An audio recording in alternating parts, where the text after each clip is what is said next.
Nyaya yema 2030 ambitions yazonetsa manje yazokora moto nokuda kokuti aiwa slogan yekuti 2030 idp kanti idi anenge achipo aiwa yakunetsa munyika yeZimbabwe nokuda kokuti tinoziva aiwa mutungamiri wenyika yeMasomo Mnangagwa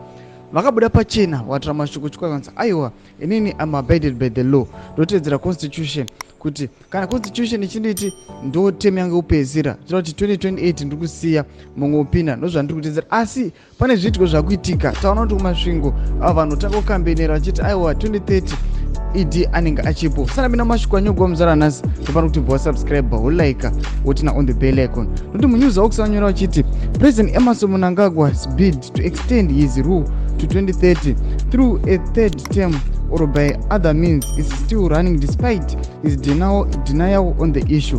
While Mnangagwa said he did not have any plans to do so, his political allies and supporters still continue to campaign for him to stay beyond the current constitutional tenure,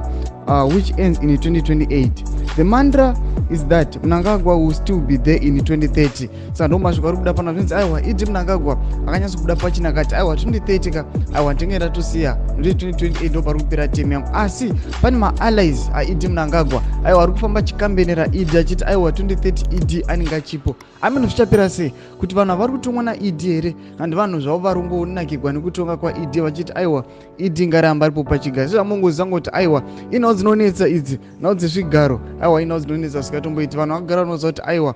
vp chwinga ndonofanira kunge vakupinda saka chimbotiziva mafungiro enyu uri kudii pamusoro penhau iyi aiwa pinda mucomment section medu usanga nosubscribe kulaika chinotina on the bell icon.